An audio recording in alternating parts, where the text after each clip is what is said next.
Google Classroom-nya PWHO-CMC. Coba kita perkenalan dulu deh, karena ini banyak anak baru. Bisa tolong videonya di-on-in. Nah, Arfi, apa kabar Arfi? Adinda Puspa. Nah, kan Bu Elsa jadinya nanti kalau ketemu jatuh bukunya, terus menaik pulpen. Sorry, berisik ya. Baik, perkenalan dulu ya. Kemarin itu kita udah perkenalan belum ya? Belum perkenalan ya? Udah belum? Sudah. Minggu kemarin Melisa udah nanya-nanya Melisa.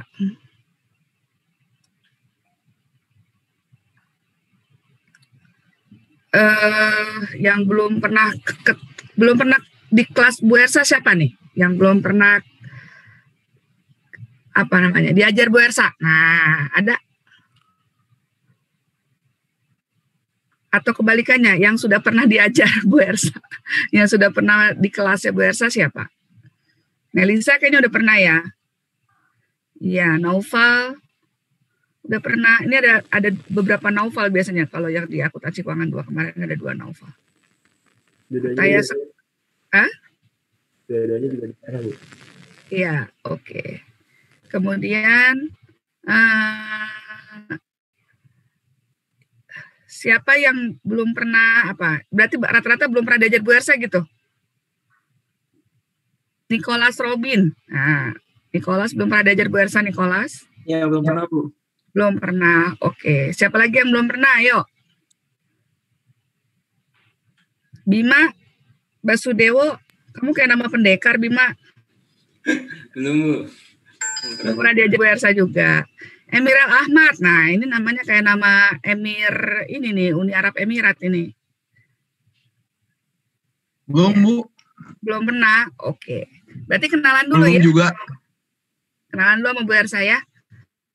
Bu Elsa ini dosen Unpad. Iyalah ya pasti. Sejak tahun berapa? Ayo, ada yang tahu? Bu Elsa ngajar di Unpad sejak tahun berapa? Kira-kira aja, tebak. Tahun berapa, Arfi? 1990-an kali, Bu. 1990-an. Belum lulus Bu Elsa aja. 1990-an mah. Belum lulus S1. Bu Elsa ngajar di Unpad sejak 2008 Desember. Ya, 2008 Desember. Berarti udah lumayan lama lah ya. Sebelumnya di mana? Sebelumnya di BINUS. Bina Nusantara. Pernah jadi kaprodi di BINUS dulu, S1 akuntansi. Sebelumnya kaprodi international program. Kemudian pindah ke kaprodi reguler yang lebih besar lagi. Terus apalagi yang mau ditanyain? Siapa yang tahu Bu Elsa S2-nya di mana? S1-nya dulu deh. S1-nya di mana? Ada yang tahu nggak? Yang di kelas Bu Elsa sebelumnya pasti udah tahu kali, Bu Elsa pernah jelasin. Kalian ini bagaimana sih? Segitu mudahnya Bu Elsa dilupakan. Sudah 1 semester berlalu, sudah lupa semua dengan Bu Elsa ya. Begitu ya jadinya kalian ini ya. Drama banget. S1-nya di mana ayo? Ada yang tahu? A, Unpad, B, non-Unpad. Atau dari pilihan tuh 50-50. Unpad, Bu. Non-Unpad, Bu. Non-Unpad, Ibu. Non-Unpad, kata Farhan. Di mana Farhan? Kalau non-Unpad. Lupa lagi saya. Di Universitas Trilogi, Jakarta, di Kalibata. Iya. S2-nya dari mana? Ayo. Di Manchester, Bu. Manchester. Lah, itu Pak S3-nya Doni. Tapi bolehlah Doni ingetnya Bu Elsa. Kayaknya ini penggemar Manchester United ini Doni ini. Jadi masih ingat kayaknya. Manchester yang diingat. Atau Manchester City, Citizen. S2-nya di mana? Bu Elsa kasih pilihan ya. S2-nya di New York, di Melbourne, atau di London. Di Melbourne bukan? Melbourne, Bu. Iya, betul. Di Melbourne. Melbourne University Master of Accounting. Udah lama tuh, 2000 berapa ya? 2002, 2003. Belum lahir kalian kali ya? 2002, 2003. Pas lahiran, pas ulang tahun. S3-nya di Manchester 2011-2015. Manchester University. PPAK Trisakti 2010, lulusan terbaik PPAK Trisakti, lulusan terbaik S1 Trilogi, nggak lulusan terbaik waktu S2 sih, karena nggak ada kayak gituan di Melbourne, nggak ada lulusan cum laude gitu. Ada kali coba, jadi kalau di Melbourne tuh adanya distinction, high distinction, terus apalagi gitu loh. Bu Ersa bukan high distinction lah, bukan yang paling tinggi, sambil kerja dulu waktu S2. Terus apalagi PPAK Trisakti udah ya tadi ya 2009-2010. Terus S3 Manchester 4 tahun. Kemudian sertifikasi profesi, ayo siapa yang tahu sertifikasi profesi Bu Ersa apa aja? Bu Ersa punya sertifikasi profesi apa aja? Punya CA nggak kira-kira? Punya chartered accountant nggak? CPA Bu ya? Ahmad Haikal? PME bukan sih Bu? Kayaknya pernah dijelasin deh sama Ibu kemarin. Iya, CA, Chartered Accountant, CPMA, Certified Professional Management Accountant. Ada 2 lagi. CPSAK kan Bu? PSAK, Certified PSAK, sertifikat keahlian. Jadi ada 2 sertifikat profesi, 3 sertifikat profesi, 1 sertifikat keahlian. Sama satu lagi, CPA, Certified Public Accountant. Nah, CA itu keluaran siapa? Keluaran dari mana? Siapa yang ngeluarin CA? Halo? IAI apa IAPI? Chartered Accountant. Gimana kali ini calon-calon akuntan? Masa nggak tahu? Ayo, CA keluaran. Kalau CPA, Isra Bukhari, CA keluaran mana? Ya, Ibu. Keluaran IAI. Kalau CPA, dia googling dulu si Isra. CPA keluaran IAPI. Kalau CPMA keluaran mana? IAMI bukan. IAMI, Ikatan Akuntan Manajemen Indonesia, IAMI. Jadi ada 3 asosiasi profesi di Indonesia ya. Ada IAI, ada IAMI, ada IAPI. 3-3-nya punya sertifikasi profesi. IAI dia punya Chartered Accountant, IAMI dia punya CPMA, IAPI dia punya CPA. Ya, diingat-ingat nih, nanti kalian udah lulus satu akuntansi ya harus, kalau mau jadi akuntan harus sertifikasi. Kalau kalian tidak sertifikasi, tidak bisa menyebut dirinya akuntan. Kalian nyebut dirinya sarjana doang, sarjana akuntansi. Ya, sarjana akuntansi itu baru bisa jadi akuntan kalau punya sertifikasi profesi. Makanya dikejar sertifikasi profesinya. Dari sekarang udah lihat-lihat gitu. Masa sekarang aja nggak tahu IAPI terbitan mana, CPMA terbitan mana. Ya, harus browsing-browsing ya. Lihat-lihat ya. Bu Elsa lagi mau ujian satu lagi untuk wakil manajer investasi. Doain ya, minggu depan kali ini lagi belajar. Belajar terus. Kenapa Bu Elsa senang belajar? Ya, orangnya mungkin terlalu curious gitu, terlalu pengen tahu ya. Jadi senang belajar, ya. Nanti kalau kalian jago investasi, pengen jadi manajer investasi, pengen bisa mengelola investasi sendiri, bisa ikut WMI. Wakil manajer investasi sekarang juga boleh kok. Kayaknya nggak perlu S1 dia, WMI itu. Ya, bisa ambil kuliahnya online di TICMI. TICMI itu apa ya? The Institute Capital Market Indonesia. Ya. TICMI. Nah, bisa dicek TICMI, ambil course-nya, udah gitu ujiannya online. Nanti kalau udah jadi punya sertifikat WMI, wakil manajer investasi, bisa daftar ke OJK sebagai certified WMI atau certified penasihat investasi. Nah, Bu Elsa lagi ngejar certified penasihat investasi. Kenapa? Karena banyak yang meminta nasihat investasi ke Bu Elsa. Jadi kan gimana ya, lebih pede lah kalau misalnya punya certified manager investasi dari OJK. Kalau itu yang nerbitin OJK, WMI, WPPE itu wakil perantara pedagang efek, kemudian penasihat investasi, itu profesi-profesi pasar modal. Kenapa tertarik profesi pasar modal? Karena Bu Elsa S1-nya finance dan akuntansi, jadi 2 ya, S1-nya dulu. S1-nya ada finance, ada manajemen keuangan, jurusannya, dan S1 akuntansi juga ada. Dulu sempat kerja sebentar sebelum S2 di investor, ya ngurusin investor lah gitu ya. Jadi sempat tertarik lah di dunia investasi sebelum masuk ke dunia akuntansi, sekarang masuk tertarik lagi di dunia investasi gitu ya. Oke. Ada pertanyaan sampai sini? Tanya dulu deh. Tanya. Ayo, yang nanya dapat 10 poin, ayo. 10 poin ditambahin ntar UTS-nya. Lumayan kan? Ayo, tanya apa? Nggak ada yang mau nanya? Kalau mau nanya materi boleh? Boleh. Gimana Nova? Saya mau nanya yang home office sama branch office lagi di praktikum. Kalau misalkan kasusnya itu branch office itu membeli sebuah, misalkan kalau nggak land atau nggak building, Bu. Itu kan nanti di bagian branch office-nya kan land building to cash. Tapi kalau misalkan di bagian home office itu ntar gimana ya, Bu? Dia nggak transfer uang apa no entry apa gimana, Bu? Aduh, saya nggak kedengeran.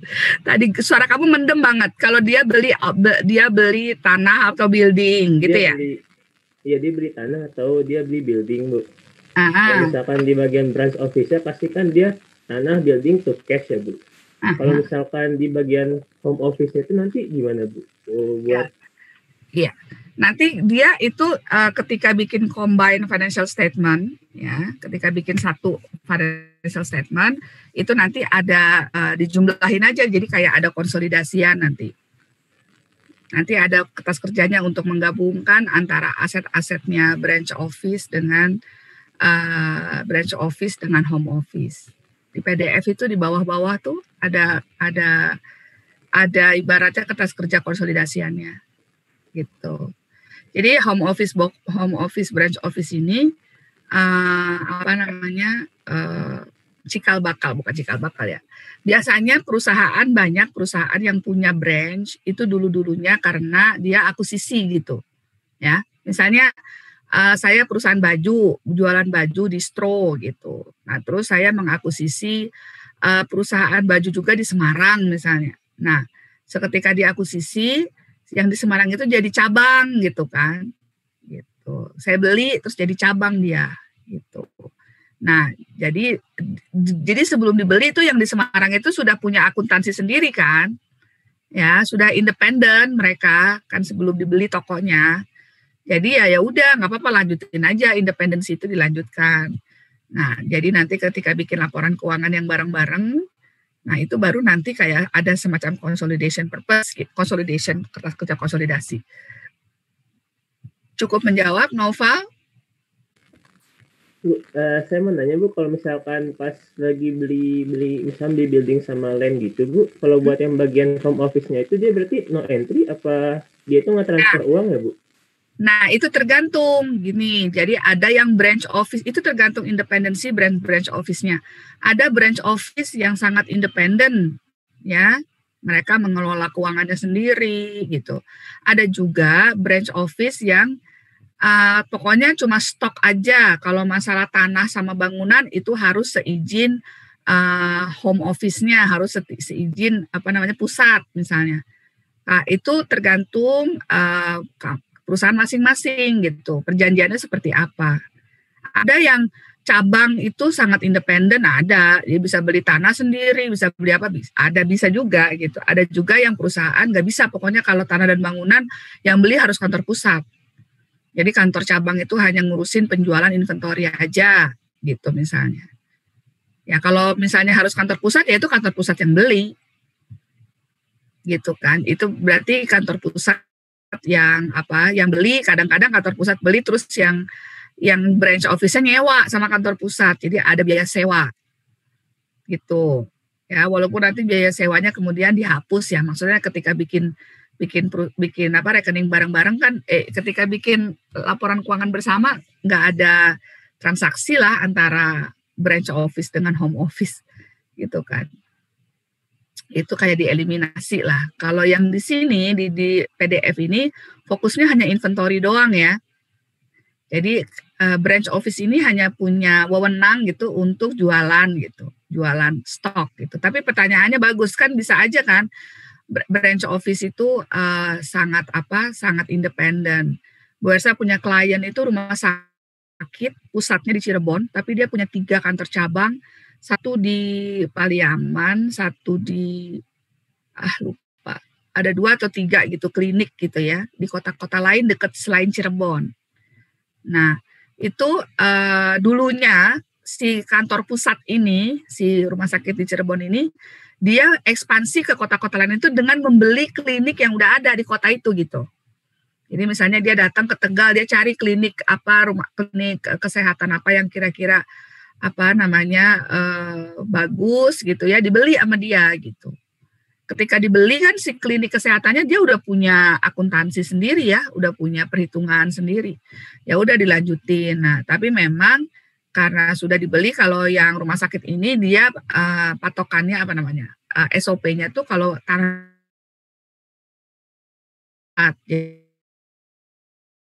bangunan gitu. Jadi mereka kebanyakan memang supply ke anak perusahaan itu obat-obatannya. Jadi obat-obatan yang beli kantor pusat biar banyak. Kalau banyak kan dapatnya lebih murah nih, ya kan? Dia beli obat banyak sekalian untuk 3 cabang, 4 cabang. Terus dia kasih ke cabang-cabangnya gitu. Ya ngasihnya harus ada perhitungannya kali. Piutang-utang segala macam harus ada perhitungannya. Nah itu yang kira-kira dipelajari di sini. Di sini nih, di PDF ini. Gitu. Begitu Naufal? Iya, 10 poin buat Naufal. Yuk, siapa lagi yang mau bertanya? Ibu aku mau nanya. Ya, Farhan. Tapi di luar materi, boleh kan? Boleh. Ibu, kayak penasaran aja sih, kayak Ibu kan kuliah tuh S2, S3 tuh di luar gitu. Terus kayak itu Ibu dapat beasiswa atau gimana bisa kuliah? Dapat beasiswa Farhan, kalau enggak mah enggak bisa lah Farhan. Dari S1 Bu Elsa udah dapat beasiswa. S1 di Trilogi dulu very generous ya, they give a lot of scholarship gitu. Jadi waktu kuliah di Trilogi itu kalau IP-nya di atas 3,75 itu otomatis dapat beasiswa, nggak perlu daftar-daftar, nggak perlu ngisi formulir, itu udah otomatis saja ketika KRS aja gitu, nggak ditanyain bayarannya. Ya, jadi Bu Elsa cuma masuk Trilogi itu cuma bayar pertama kali doang waktu awal masuk gitu, bayar. Setelah itu IP-nya bagus terus gitu, tahun kedua itu IPK-nya bagus terus, tahun ketiga terus, jadi sampai lulus nggak pernah bayar.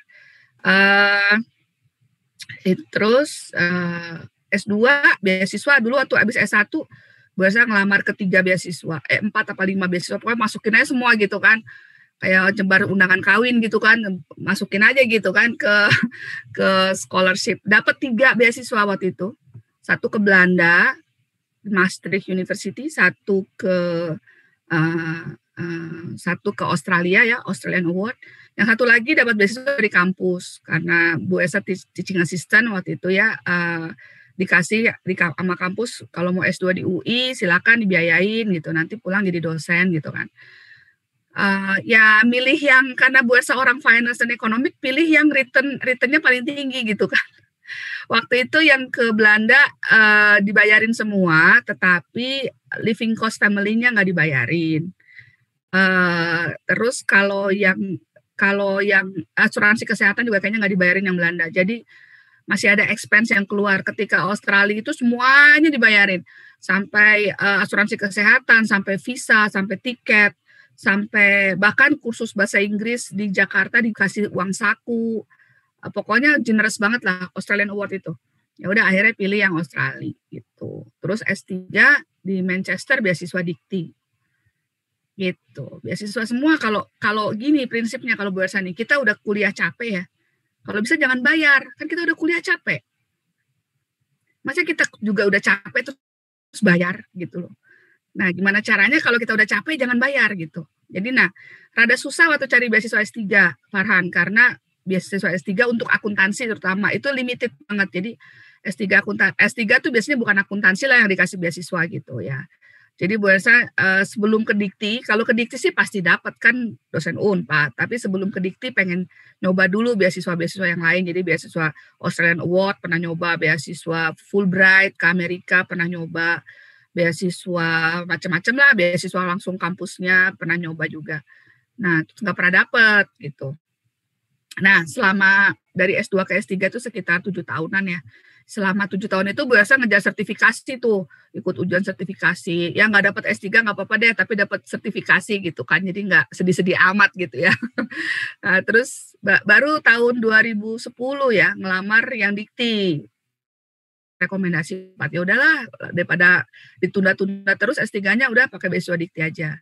Nah, kenapa beasiswa Dikti itu jadi pilih? Karena sering dengar di beasiswa Dikti itu suka terlambat gitu kan, terus beasiswanya dikit segala macam gitulah, banyak cerita-cerita horor. Jadi itu jadi terakhir aja lah.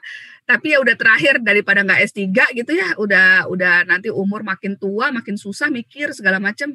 Akhirnya daftar beasiswa Dikti ya langsung dapat kalau beasiswa Dikti mah. Waktu interview beasiswa Dikti Bu Elsa punya offer dari Manchester sama dari Oxford University gitu kan. Dari Oxford punya offer, dari Manchester punya offer. Jadi pas di interview itu cuma 5 menit. Si interviewernya ngelihat punya letter of offer dari Oxford sama Manchester udah terpukau duluan gitu kan.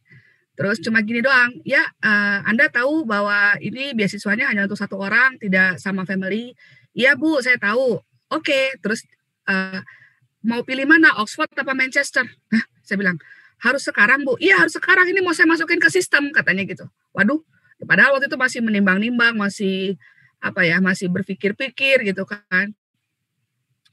Disuruh hari itu juga diputusin di depan dia gitu. Ya udah deh Manchester aja deh gitu. Terus dia masukin tuh Manchester gitu, masukin ke sistemnya nih. Nih Ersa dapat beasiswa Manchester gitu. Terus abis dari interview itu saya langsung kontak calon supervisor di Oxford, bilang mohon maaf saya pilih Manchester, tidak jadi ke Oxford. Oh marah banget dia. Marah banget, langsung ditelepon dari Oxford. Ditelepon ke handphone saya. What's going on? Katanya, how come you made decision very fast gitu. I thought you are going to come here first and then see Oxford segala macam. Saya bilang kalau saya sampai ke Oxford, nah saya bakalan pilih Oxford. Pastinya saya kan tahu kota Oxford cantiknya kayak apa. Dibandingin Manchester yang lusuh begitu kan. Manchester itu kotanya lusuh, tau nggak? Bekas revolusi industri. Jadi kotanya tuh very uninterested gitu. Terus dia bilang, pokoknya kamu nanti datang aja ke Oxford dulu, gak usah making decision gitu. Terus pas sampai UK September langsung dikirimin email sama orang Oxfordnya, suruh datang ke Oxford gratis, dibayarin sama dia, disuruh nginep semalam di Oxford. Itu masih dibujuk-bujukin supaya pindah ke Oxford. Saya bilang, saya gak bisa pindah, udah di Manchester. Tapi tetap aja dia, udah kamu di Manchester setahun aja, pindah ke Oxford tahun kedua. Buset, saya bilang, gak mau ah. Gitu. Ya udah gimana Farhan? Jadi nanti habis S1 langsung pada daftar beasiswa S2 aja ya. Gimana Farhan? Kalau tanggalnya itu gimana Bu? Kayak di luar negeri itu kan kayak culture shock gitu. Rundown. Tanggalnya kayak culture shock.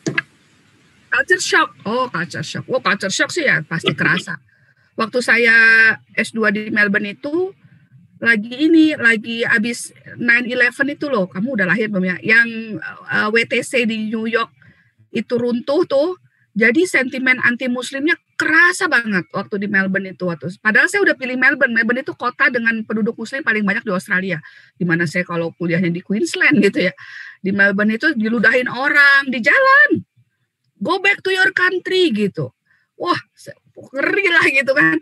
Terus orang-orang lagi pengajian tuh dulu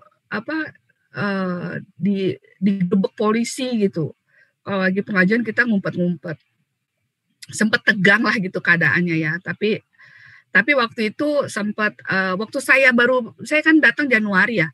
Januari karena kuliah Februari. Nah, Februari itu saya ikut pemilihan University of Melbourne Postgraduate Association. Kayak BEM, tapi BEM khusus postgraduate, seluruh postgraduate se-Universitas Melbourne. Dan saya menang gitu, ngelawan orang Australia, orang S3 malah kelas anak S3. saya menang gitu. Terus saya jadi ketua UMPA. Nah, itu jadi heboh banget. Saya juga nggak begitu nyadar ya. Jadi heboh banget karena pertama kali presiden Postgraduate Association terbesar di Australia, saya juga nggak sadar dia Postgraduate Association terbesar di Australia, paling kaya, paling besar, itu dipimpin oleh seorang Muslim, international student. Itu sampai diwawancarain koran, wah sampai masuk radio. Saya bilang heboh amat sih gitu kan. Ternyata itu nggak pernah terjadi sebelumnya. Jadi it never happened before mahasiswa internasional, apalagi Muslim ya, itu menjadi ketua UMPA. Dan ternyata ketua UMPA itu very strategik. Jadi kita sampai ke parlemen segala macam, kalau ada kebijakan kita kritisi. Itu strategik lah posisinya, bukan kayak BEM di Indonesia gitu ya. Jadi levelnya udah level nasional mainannya. Saya ketemu orang-orang parlemen untuk menggolkan campaign gitu ya. Kita ada campaign segala macam. Jadi ya gitulah, culture shock sih ada ya, cuma ya dijalanin aja gitu, santai aja kita. Yang penting mingle around, banyak temen gitu ya. Dulu waktu saya di Melbourne tuh biasanya orang-orang Indonesia tuh tinggalnya di Brunswick, daerah namanya Brunswick. Orang Indonesia tinggalnya senang di sana karena dekat Muslim segala macam. Nah saya bisa sendiri tinggalnya di Footscray, istilah namanya Footscray. Itu daerah Vietnam, daerah perkampungan Vietnam. Kenapa? Karena saya suka makanan Vietnam. Suka makanan Vietnam. Footscray itu ternyata karena murah di sana, tinggal di sana, rumah tuh di sana murah banget. Saya bingung kok rumahnya murah ya. Terus ternyata pas sudah pindah di Footscray, orang kaget gitu. "Hah, kamu tinggal di Footscray, berani amat gitu." Lah, emang kenapa Footscray? Ternyata Footscray itu sering ada perang geng. Saya nggak tahu gitu kan. Ya udah nyewa rumah setahun. Terus ternyata bener sampai tembak-tembakan gitu dekat rumah saya, bunyi dor. Udah kayak di film Hollywood. Terus ada helikopter segala macam. Tapi kita mah santai aja, kita mah pasrah aja, hidup di tangan Tuhan gitu kan. Kalau kita dilindungi Tuhan, kita santai. Orang-orang Indonesia nggak ada yang berani tinggal di Footscray, nggak ada yang berani. Itu daerah kayak kalau di New York tuh daerah Bronx gitu, daerah hitam gitulah di Melbourne. Kita mah tinggalnya santai aja. Karena kita nggak tahu jadinya lebih santai kali ya. Jadi seneng aja tinggal di Footscray karena pasarnya deket rumah, terus pasarnya pasar Asia, pasar Vietnam, jadi murah, ada kangkung, rambutan segala macam. Jadi lumayan inilah menyenangkan lah gitu tinggal di Footscray kalau saya ya. Sampai sekarang orang Indonesia kayaknya nggak ada yang tinggal di sana, tinggalnya daerah lain. Oke, ada lagi yang mau ditanyain? Nggak ada? Bu, boleh nggak? Ya, Haikal. Ini Bu, kan tadi Ibu udah cerita pengalaman tuh kayak Ibu tinggal di Manchester, di Melbourne. Jadi ini Bu, apa ya? Kalau itu kan pasti butuh yang namanya basically-nya itu bahasa Inggris yang memadai ya Bu. Apalagi kan kalau nah itu tuh tips belajarnya itu gimana sih Bu? Saya dari dulu belajar bahasa Inggris nggak pernah nyantol, nggak pernah bisa. Udah susah ya. Oke. Bahasa Inggris itu kalau Bu Ersa dari SD, SMP lah ya, udah menyadari bahwa nih kayaknya bahasa Inggris bakalan penting nih gitu. Jadi SMP itu kursus bahasa Inggris, SMA kursus bahasa Inggris. Terus ya tes TOEFL, nyoba sendiri aja gitu, nggak ada yang nyuruh. Tes TOEFL dari SMA udah tes TOEFL. TOEFL Bu Ersa tuh SMA kelas 2 ya, pertama kali tes TOEFL tuh udah 500. Udah 500, terus pengennya tuh S1 di luar negeri gitu, Haikal. Ya, pengennya tuh S1-nya luar negeri. Jadi mimpinya tuh udah pengen sekolah luar negeri mulu gitu dari SMA gitu. Terus nyari beasiswa S1 kan susah ya, nyari beasiswa. Dulu sempat ikut ada beasiswa S1 di US, saya ikutin gitu. Ikut ujian SAT. SAT itu kayak ikut ujian UMPTN-nya Amerika gitulah. Susah banget. Susah banget. Terus tapi ya rezekinya bukan di sana ya, jadinya S1-nya yaudah di Indonesia aja deh, terus nyari beasiswa S2. Nah, ini penting, bahasa Inggris ini penting bukan cuma untuk nyari beasiswa ya, untuk belajar di Unpad kan juga buku-bukunya dalam bahasa Inggris, semuanya dalam bahasa Inggris. Jadi kalau kalian bahasa Inggrisnya sangat terbatas, itu akan membatasi dunia pengetahuan kalian gitu, ya. Jadi sedapat mungkin Bu Ersa tuh ngotot banget kalau bahasa Inggris ya. Jadi waktu SMA lah ya, waktu SMA kuliah tuh belajarnya dari mana? Nonton film nggak mau pakai subtitle. Nonton film nggak pakai subtitle. Ngerti nggak? Kalau nggak ngerti, nonton lagi 2 kali. Terus baca-baca buku, beli buku-buku bekas. Karena nggak punya duit, beli buku yang baru kan. Ke tukang buku bekas, beli yang bahasa Inggris dibeliin. Novel kayak, apa kayak, majalah kayak dibeliin. Baca gitu kan. Terus ke perpustakaan, pinjam-pinjam buku bahasa Inggris. Udah gitu, ikut tes TOEFL untuk mengetahui standarnya sampai mana. Kalau kamu belum pernah tes TOEFL, ya nggak tahu dong kamu standarnya sampai mana. Tes aja TOEFL murah kok. Yang paper base cuma $27. Ya, jadi dari mulai SMA udah tes, terus S1 itu lulus S1 udah 550. Terus ambil IELTS karena mau S2 kan. S2 tuh waktu daftar beasiswa S2 tuh pakai TOEFL 550 masuk gitu kan. Udah gitu dikursusin IELTS sama si Australia kan. Terus dikursusin IELTS 3 bulan doang. 3 bulan doang terus IELTS-nya jadi 7,5. Ya, IELTS 7,5. Terus S2 terus S3 menjelang S3 kan butuh IELTS lagi. Saya tes IELTS lagi menjelang S3 7,5 lagi gitu. Harus ngotot Haikal. Use English every day. I speak English with my kids. Jadi anak-anak saya bilingual. They speak English with me. Speak bahasa with their father, sometimes speak English with their father as well. So if you are all comfortable, I can teach you in English now. Kalau pada suka bisa bilingual juga Bu Ersa ngajar AKL-nya ya. Dan kalian if you want to ask question in English to practice your English, feel free to do so. Mumpung dosennya bahasa Inggrisnya bagus gitu kan. Kalau itu dimanfaatin. Dulu saya waktu kuliah S1 ya, kalau ada yang dosen yang lulusan luar negeri, saya ngomong sama dia bahasa Inggris. Gitu kan. Biarin aja teman-teman bilang, oh caper lo, so Inggris lo, so ini, bodoh amat gitu. Emangnya keberhasilan saya ditanggung sama teman saya? Kan enggak. Saya yang harus berjuang sendiri untuk keberhasilan saya. Biarin aja orang pada nyinyir, bodoh amat gitu kan.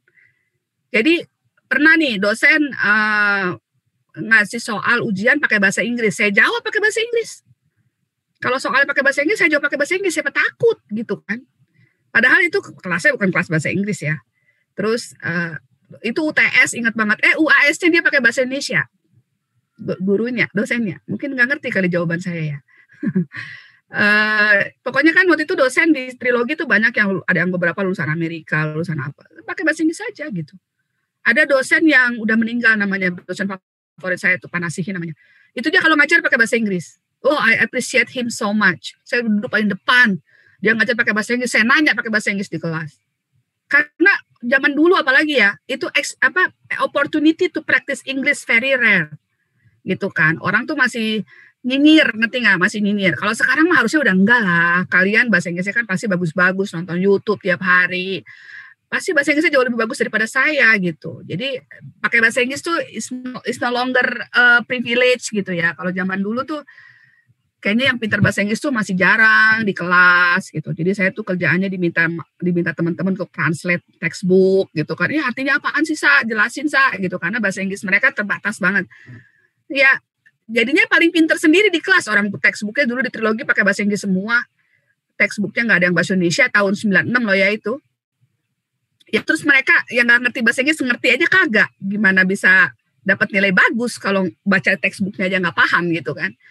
Nah kalau bahasa Inggrisnya paham, bagus kayak saya baca sekali aja udah paham, terus saya jelasin kayak gini loh maksudnya bukunya gini gitu kan. Akhirnya kan jadi tambah pinter, udah baca terus nerangin lagi. Tambah itu 2 kali kan, udah baca terus nerangin, udah ngeket banget di otak gitu kan kalau kayak begitu caranya gitu. Nah jadinya ya kuliah gampang banget, padahal merasanya kuliahnya gampang ya. Maksudnya walaupun ikut demo dulu 9798 demo tiap hari, lulus saya cum laude aja gitu. IPK tertinggi itu di trilogi waktu wisuda 3,76, nggak ada di atas saya ya 3,76 tuh. Terus yang S1 yang kedua kan saya 2 kali habis S2, S1 yang kedua tuh sambil hamil kuliahnya, sambil kerja sambil hamil, tetap aja cum laude juga lulusnya ya, karena bahasa Inggris saya bagus menurut saya ya, itu sangat menunjang. Sekarang jadi ahli IFRS, jadi konsultan di mana-mana misalnya ya. Saya belajar IFRS-nya kenapa kok orang suka dijelasin sama Bu Ersa dibandingin sama konsultan lain. Karena Bu Ersa belajar IFRS-nya langsung dari sumber pertama. Langsung dari buku IFRS nih. buku IFRS nih. Nah, tuh, beli nih, bukunya udah sampai keriting nih. Nah, tuh, beli dari IASB. Ini kan pasti pakai bahasa Inggris ya, dan bahasa Inggrisnya bukan bahasa Inggris yang gampang loh. Bahasa Inggris IFRS, baca aja dah kalau ngerti gitu kan. Bahasa Inggrisnya susah, bahasa Inggrisnya juga jenis bahasa Inggris yang susah. Bukan kayak kita baca novel gitu.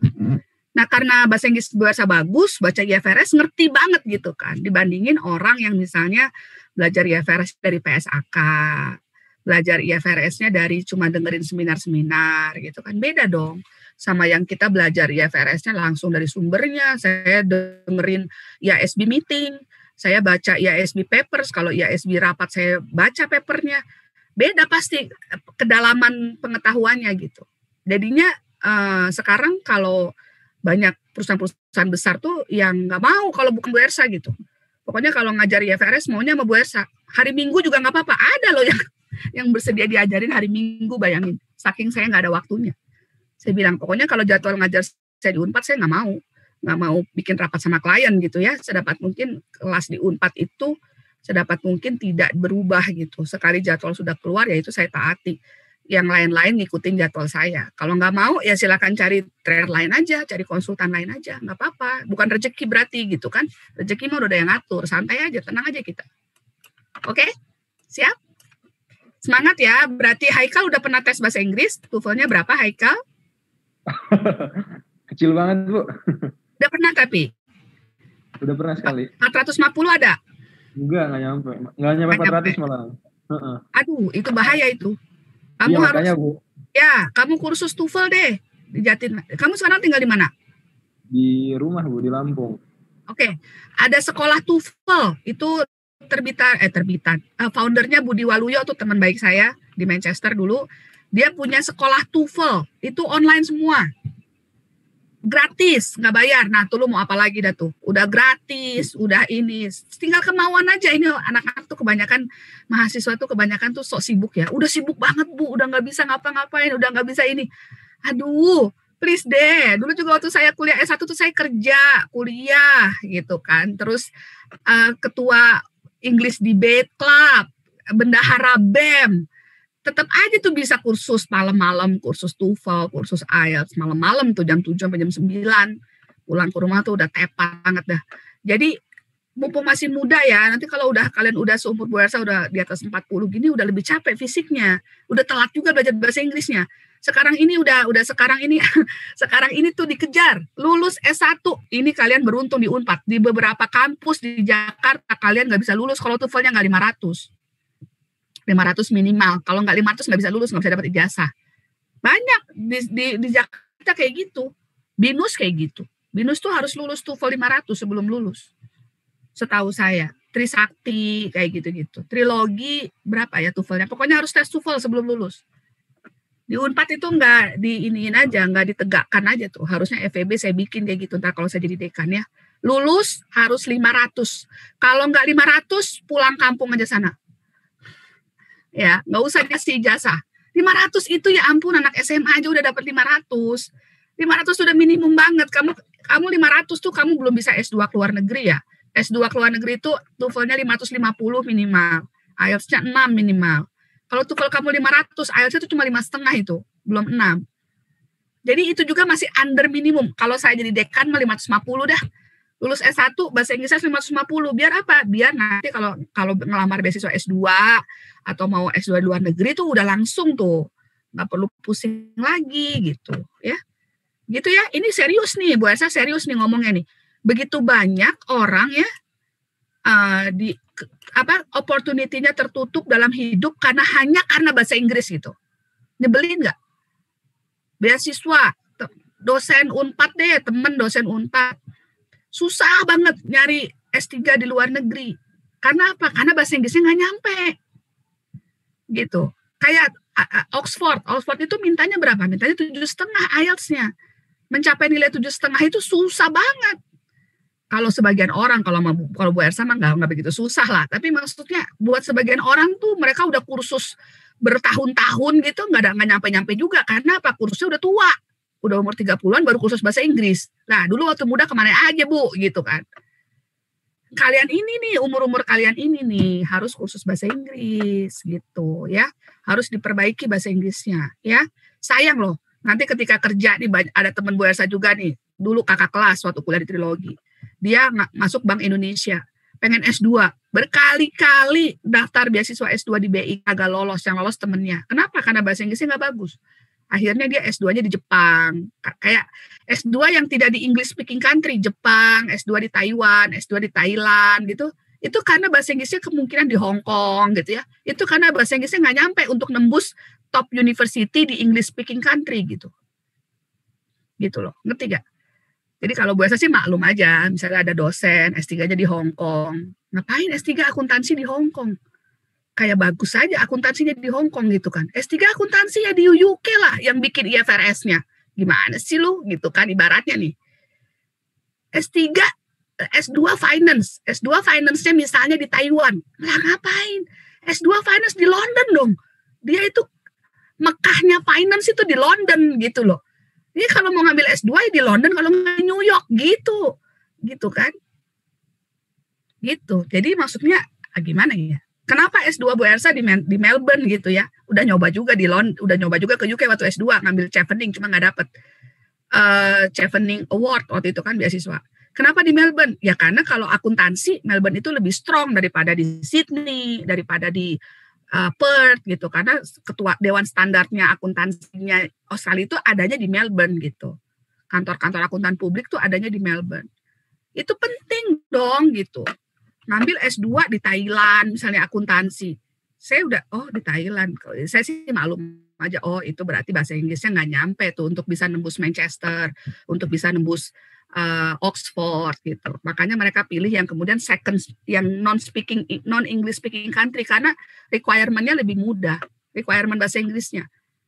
Gitu. TOEFL-nya mungkin 500 diterima gitu kan. Kalau di luar negeri mah ngapain gitu kan, banyak juga yang mau masuk. Oke. Iya. Jadi gimana nih? Kita belajar hobo apa belajar slide yang kemarin ya? Bingung gue, Sa. Gini ya, sebentar adik-adik. Hobo itu tidak susah. Ya. Kalian baca PDF-nya 2 kali. Ya, kalau yang bahasa Inggrisnya di bawah 400, 3 kali dah bacanya. Oke? Hobo itu nggak susah. Ya, pokoknya intinya branch office ada yang sales, ya, ada yang sales branch, ada yang operating branch. Kalau yang operating branch itu lebih independen daripada yang sales branch. Kalau sales branch itu dia cuma jualan doang tapi nggak punya stok gitu ya, tidak independen lah. Dia cuma toko misalnya, toko di mall gitu. Nah, itu sales branch. Nah, yang sales branch itu tidak punya akuntansi sendiri, tidak punya laporan sendiri kalau yang sales. Kalau yang operating itu dia punya gitu, kayak laporan keuangan sendirinya dia. Karena kalau yang operating branch itu dulu-dulunya banyak yang dari akuisisi. Jadi perusahaan itu mengakuisisi toko lain, perusahaan lain, terus dia menjadi branch. Jadi memang dari dulunya udah independen biasanya gitu. Nah, jadi terus berlanjut independensinya. Nah, kalian itu kalau yang dulu anak-anak AKL zaman dulu ya, ngajar AKL tahun-tahun lalu, itu hobo itu jarang banget saya ajarin. Kamu baca sendiri deh. Baca sendirilah hobo itu gitu. Karena buat saya itu gampang gitu. Ya, pelajarin aja lah PDF-nya itu. Ya, cuma kayak begitu doang. Ya. Jadi menurut saya hobo itu bisa belajar sendiri. Nah, kemudian jadi Bu Elsa ini aja ya yang kemarin belum masuk nih, topik 1 AKL-nya nih ya. Nih, PSAK terkait kombinasi bisnis. Jadi kemarin tapi ini ada nggak di kamu tuh minggu pertama yang pada PKRS itu berarti belum masuk AKL ya, atau udah masuk AKL dosen lain, atau belum masuk AKL sama sekali? Saya udah masuk AKL dosen lain, Bu. Oh, udah masuk. Ini belajar nggak di dosen lain? Slide ini ada nggak? Ada, tapi kemarin belum beres juga sama. Oh, oke. Ya, oke. Karena ini slide-nya buat saya share ke dosen-dosen lain. Silakan nih buat pertemuan pertama gitu, biar sama. Jangan terlalu beda antara satu kelas sama kelas lain ya. Oke, ini PSAK yang terkait dengan mata kuliah AKL ya sebenarnya. Tapi mata kuliah AKL ini kan bukunya itu BIMS itu bukunya itu buku US, jadi sangat US centric ya. Nah, kalian juga harus tahu PSAK-nya gitu kan. Kalian tinggal di Indonesia harus tahu PSAK-nya. PSAK 15 itu kalau punya investasi pada entitas asosiasi dan ventura bersama, PSAK 66 pengaturan bersama, PSAK 67 itu pengungkapan untuk kalau kita punya saham di entitas lain, PSAK 22 kombinasi bisnis, PSAK 65 laporan keuangan konsolidasian. PSAK 22 dan 65 dan 15 itu menjadi pokok utama dalam AKL. Di AKL itu nanti kamu belajar equity method, itu ada di PSAK 15, kemudian belajar kombinasi bisnis itu di PSAK 22, terus kemudian laporan keuangan konsolidasian di PSAK 65, ya. PSAK 38 itu nice to know aja, kombinasi entitas pengendali, PSAK 71 instrumen keuangan, PSAK 48 penurunan nilai aset, itu kalau penurunan nilai aset, kalau nanti ada investasi yang turun nilainya, karena COVID gini seharusnya ini juga relevan. Dan pengukuran nilai wajar, ya. So this is how you read the standard, how the standard can help you. PSAK 15 itu how to do equity method, ya. PSAK 66 itu bagaimana pengaturan bersama itu apa, bagaimana. PSAK 67 bagaimana mengungkapkan kepentingan pada entitas lain, gitu ya. PSAK 22 apa itu kombinasi bisnis, metode akuisisi yang digunakan untuk kombinasi bisnis, step-stepnya apa saja. PSAK 65 bagaimana cara menyiapkan laporan keuangan konsolidasian jika sebuah entitas memiliki anak perusahaan dan investasi lain. PSAK 38 tadi kalau ada restrukturisasi entitas sepengendali dalam satu grup, ya pakainya PSAK 38. Ini non IFRS nih, PSAK 38 bukan dari IFRS, ya, DSAK bikin sendiri. Oh ya, satu lagi. Bu Ersa ini selain dosen Unpad juga anggota DSAK IAI, Dewan Standar Akuntansi Keuangan, yang bikin standar ini. Jadi standar ini paling nggak Bu Ersa udah baca sekali, 2 kali, 3 kali lah. Jadi isinya tahu gitu ya. Nah, maksud saya dimanfaatkan sama kalian gitu ya. Mumpung dapat dosen yang ngerti banget PSAK. Jadi banyak bertanya, kalian baca PSAK-nya, kalau nggak ada boleh ditanyain ya. Pengalaman Bu Ersa, kalau nanti kalian interview di Big Four, ya, misalnya mau masuk Big Four tuh ditanyain sama partnernya, PSAK mana yang kalian kuasai. Nah, PSAK itu ada stratanya ya. Kalau kamu bilangnya PSAK 16, kurang impresif gitu ya. Kalau kamu bilang, oh saya taunya PSAK 22, gitu, langsung kaget tuh si partnernya. Wah keren nih bisa tahu PSAK 22. Coba PSAK 22 jelaskan. Nah, kalian jelasin tuh PSAK 22. Jelasin kombinasi bisnis itu kayak gimana gitu segala macam. Itu pasti diterima dah kalau kamu bisa jelasin PSAK 22, apalagi bisa jawab misalnya reverse acquisition itu seperti apa.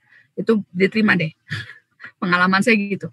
Dulu mahasiswa bimbingan skripsi kalau mau interview Big Four itu saya pilihin PSAK-nya. Entah kalau kamu ditanyain sama partner, kamu terangin aja PSAK ini gitu.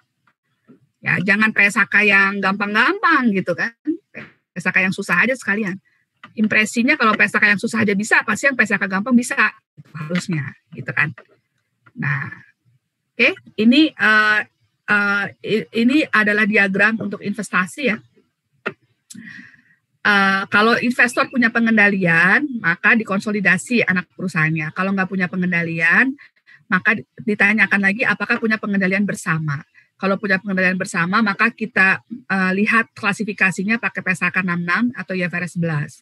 PSAK 66 ini kemudian dia operasi bersama atau dia ventura bersama, gitu ya. Kemudian kalau dia tidak memiliki pengendalian bersama, ditanya lagi apakah dia punya pengaruh signifikan atau tidak. Kalau iya, dia masuk ke PSAK 15, equity method, jadinya asosiasi, investasi pada asosiasi.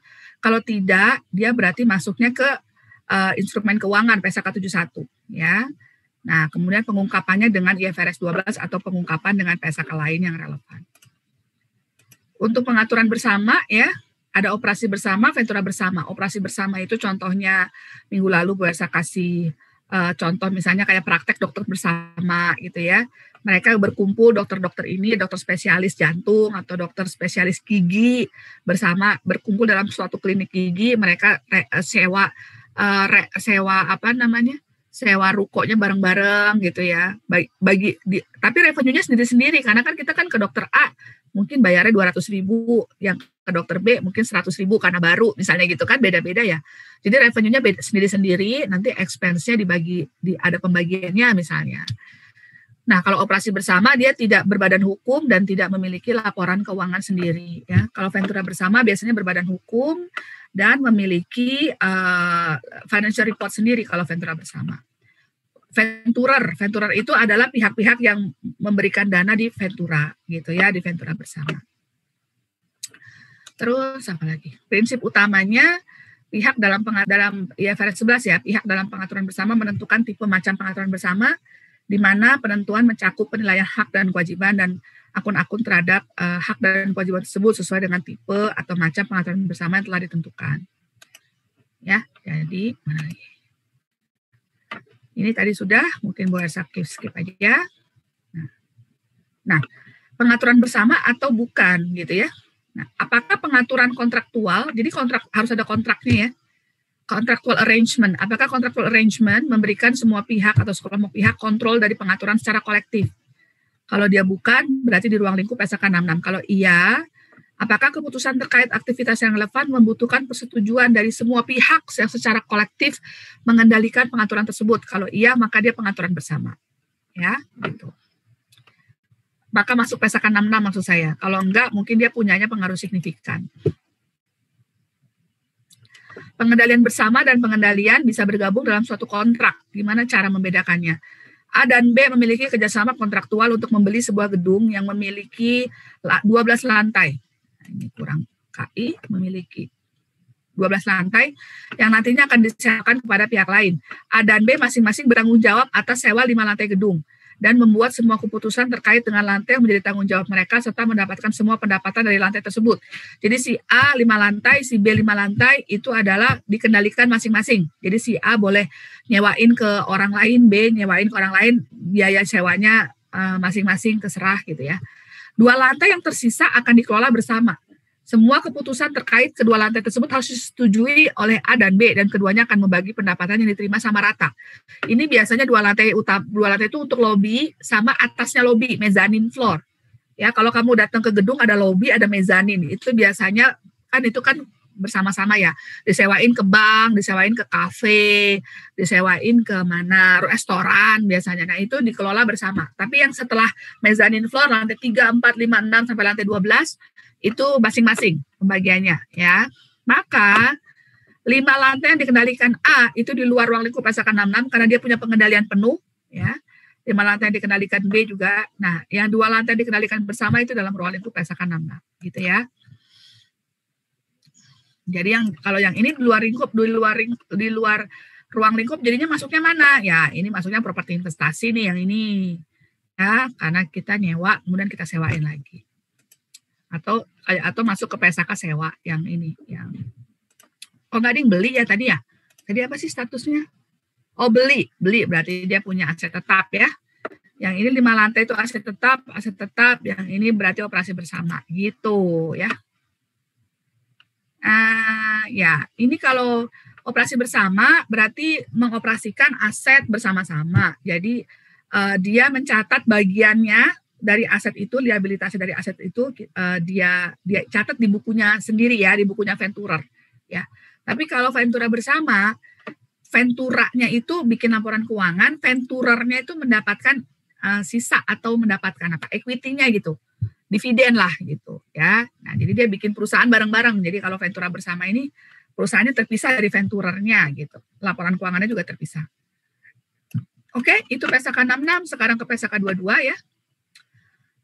PSK 22 itu menjelaskan metode akuntansi dalam proses akuisisi. Semua kombinasi bisnis yang mengaplikasikan PSK harus menggunakan metode akuisisi.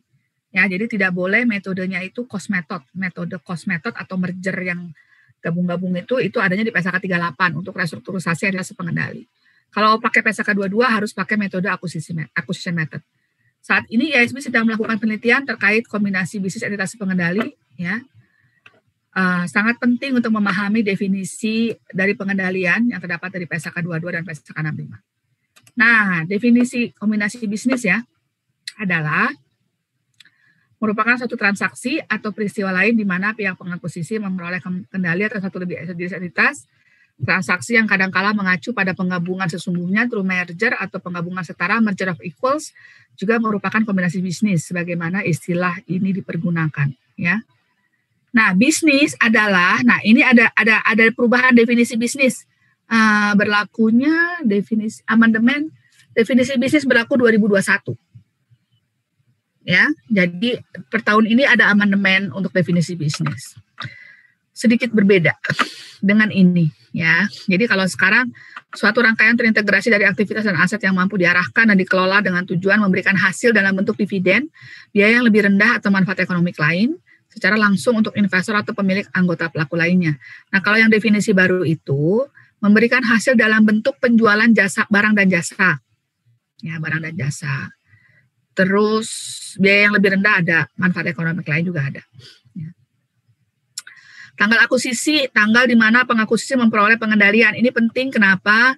Karena kalau di kombinasi bisnis itu kita beli aset, beli bisnis itu kadang-kadang lama transaksinya ya, bisa setahun 2 tahun baru beres gitu. Jadi tanggal akuisisinya yang mana gitu? Apakah tanggal akuisisi itu setelah lunas semua? Karena kan beli perusahaan itu kan mahal ya, 10 miliar kan mungkin tidak dilunasin semua.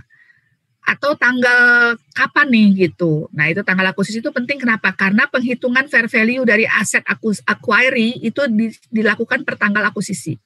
Ya, pihak pengakuisisi, pihak yang memperoleh pengendalian, dan pihak yang diakuisisi, pihak yang diakuisisi yang kita kendalikan. Nah, bagaimana menentukan kombinasi bisnis? Kombinasi bisnis bisa memiliki struktur yang berbeda-beda. Bisa dibayar pakai kas, jadi kita beli bisnis bayar pakai cash, atau kita beli bisnis dengan menerbitkan, dengan si perusahaannya itu menerbitkan utang, kita beli utangnya gitu, ya. Kemudian menerbitkan instrumen modal, atau dengan tidak menggunakan pembayaran sama sekali, misalnya bayarnya pakai yang sekarang banyak tuh imbreng ya, jadi saya bikin bisnis atau mengakuisisi bisnis, saya memberikan tanah saya punya tanah di Kemang misalnya atau di mana, nah itu saya kasih ke bisnis ini gitu ya, bisnis rumah sakit misalnya. Ini rumah sakit ini mau berkembang nih, nah nggak punya tanah, saya kasih tanah deh. Nah tapi saya kasih tanah, saya jadinya jadi pemilik perusahaan rumah sakit kamu ya gitu, ya itu imbreng namanya, transaksi imbreng. Kemudian macam-macam ya, dalam kombinasi bisnis ini macam-macam polanya gitu ya.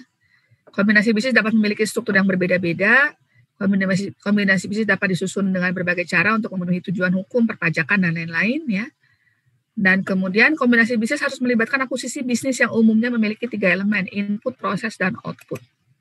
Ini ya. Nah ini yang lagi diperjelas di definisi bisnis yang definisi baru ya. Jadi definisi bisnis yang baru itu mempertegas apakah kita membeli bisnis atau membeli group of asset. Ya. Jadi ada input, ada proses, ada output. Suatu bisnis itu biasanya punya input, punya proses, punya output. Ya. Tapi kalau tidak punya output, ya, kalau kita menghasilkan, kalau kita juga mengakuisisi prosesnya, ya, proses yang kita akuisisi, maka itu bisa juga kita akui sebagai bisnis. Ya. Langkah dalam metode akuisisi. Nah, ini tadi ya, ini yang kosong di PDF kamu nih, di PDF kamu ini nggak ada kotak-kotaknya, saya juga bingung. Nah. Ya, apa karena ini ya? Apa karena sebentar, mungkin aja nggak ada karena dia itu ada animasi. Sebentar, jadinya nggak ada di PDF ya, saya cek di PDF. Nah ini nggak ada animasinya kok. Nah kenapa jadi nggak ada ya? Oke ya, identifikasi pihak pengakuisisi, acquirer. Ya, siapa acquirernya? Siapa acquiringnya? Kenapa ini penting? Karena kadang-kadang ya, acquirernya itu berkebalikan gitu dengan hukum. Misalnya begini, ini namanya reverse acquisition yang Bu Ersa mau jelasin. Saya mau listed di bursa, ya, saya mau listed di bursa. Tapi saya perusahaannya masih rugi gitu, belum untung. Padahal kan peraturannya kalau mau listed harus untung dulu. Nah, jadi untuk biar bisa listed di bursa, saya membeli saham perusahaan yang sudah listed di bursa. Jadi saya mengakuisisi perusahaan yang sudah listed duluan di bursa. Tapi kemudian si perusahaan itu yang stay di bursa. Misalnya Bu Ersa mengakuisisi Kalbe Farma, nggak mungkin lah ya. Ya boleh, mungkin aja Kalbe Farma. Bu Ersa punya perusahaan farmasi, terus mengakuisisi Kalbe Farma biar cepat listednya biar cepat. Nah, terus diakuisisi, dikendalikan sama Bu Ersa Kalbe Farmanya, tapi si yang tetap yang list itu tetap Kalbe Farma, ngerti ya? Nah, kalau dari segi hukum, yang mengakuisisi adalah si Kalbe Pharma, karena Kalbe Pharmanya yang stay. Sementara Bu Ersa itu hilang perusahaannya, dissolve. Jadi kalau dari segi hukum, pengakuisisinya itu Kalbe Pharma. Kalau dari segi akuntansi, pengakuisisinya tetap saya, tetap Bu Ersa gitu. Ya. Jadi acquirer adalah pihak yang mendapatkan pengendalian, gitu kan. Identifikasi pihak acquirer. Itu tadi namanya backdoor listing. Nggak boleh sih kalau di bursa, ya.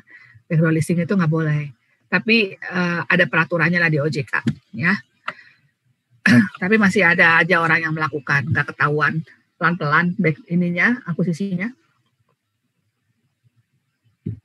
Ya. Kalau udah jelas acquirer-nya siapa, baru penentuan tanggal akuisisinya. Tanggal akuisisinya tanggal berapa? Ya, misalnya 1 Agustus. Nah, 1 Agustus itu adalah tanggal ketika dia memiliki pengendalian. Pengendalian itu biasanya sih ke tanggal ketika dia sudah bisa mengganti tanggal RUPS ketika pihak acquirer itu bisa mengganti direksi. Ya.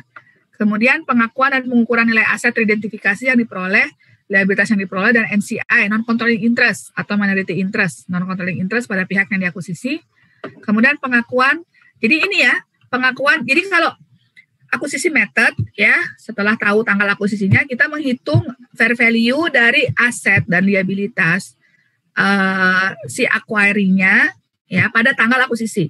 Nah, itu kan asetnya bisa banyak ya. Acquiring itu kan bisa banyak asetnya. Sehingga kan butuh waktu. Jadi dikasih waktu sama PSAK 1 tahun untuk mengukur itu. Nah, ini penting tanggal akuisisi kenapa? Kalau kita mengakuisisi investasinya dia, misalnya acquiring itu punya saham gitu ya, saham perusahaan lain, punya investasi di saham. Terus kita akuisisi tuh investasinya. Kan saham itu harus dicatat sesuai dengan nilai wajar pada tanggal akuisisi. Makanya tanggal akuisisi itu penting, jangan hari Minggu tanggalnya. Harus hari weekday. Ya, weekday. Karena itu nanti bisa menjadi patokan misalnya kalau ada investasi saham itu berarti tanggal dia transaksi harga saham transaksi pada tanggal akuisisi gitu. Paham ya? Jadi tanggal akuisisi ini biasanya kemudian banyaklah ininya judgement-nya gitu ya. Kalau bisa tanggal yang ini, kadang-kadang tanggal baik lah, tanggal apa. Tapi yang jelas jangan weekend aja. Kemudian setelah itu udah kita ukur nilai wajarnya, baru pengakuan dan pengukuran nilai goodwill atau keuntungan dari selisih proses pembelian ya. Di sini pada punya buku BIM semua. Buku BIM saya udah pada punya. E-booknya atau apa? Sudah? Ada, Bu. Ada ya. Yang belum punya buku BIM, dicari ya. Edisi berapa sih? Mana buku BIM Bu Ersa sih? Di atas. Edisi 13. 13 ya? Ya, edisi 13. Ya, dicari ya bukunya. E-booknya, beli aja e-booknya. Mungkin ada juga di internet, saya nggak tahu. Nah, ini identifikasi akuisisi ya. Nah, terkadang tidak mudah ya yang difikirkan. Kemudian proses dalam identifikasi akuisisi dimulai dari penentuan pihak yang memegang kendali Kenapa banyak banget typo sih ini? Ampun nih. Berdasarkan ketentuan dasar konsolidasi. Ya. Investor dikatakan mengontrol suatu entitas ketika memiliki hak atas pengembalian variabel atas keterlibatan. Ini tadi definisinya. Mampu mempengaruhi pengembalian tersebut melalui kekuasaannya atas investasi. Ya, kebanyakan kepemilikan menjadi suatu indikator, namun banyak perusahaan yang memiliki mayoritas atas jumlah saham tapi tidak memiliki kendali atas investasi. Ada beberapa contohnya ya. Di Indonesia dia punya 80% tapi tidak punya pengendalian gitu.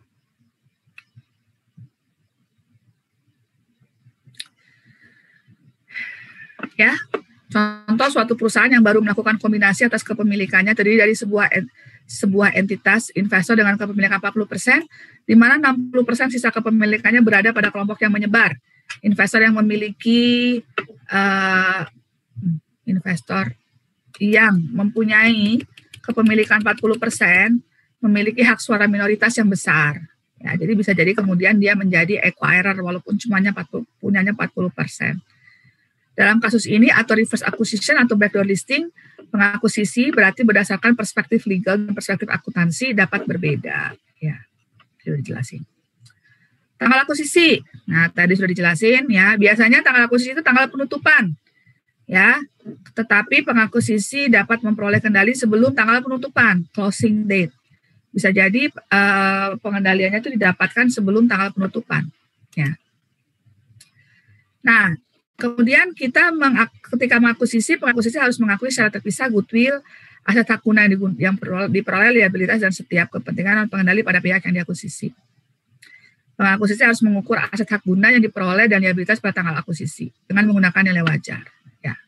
Termasuk pula aset tak berwujud yang didapatkan dari entitas yang diakuisisi. Kalau misalnya saya mengakuisisi Kalbe Farma tadi, terus Kalbe Farma punya riset gitu ya, punya riset yang belum, riset obat, produk-produk obat yang belum belum diproduksi. Nah, belum diproduksi ya, maka kemudian itu ketika kita akuisisi juga itu kita akui sebagai intangible. Ya, intangible yang aset tak berwujud yang belum siap untuk digunakan. Namanya itu kalau di PSAK 19. Terus pengakuan goodwill. Nah, negatif goodwill nggak ada ya.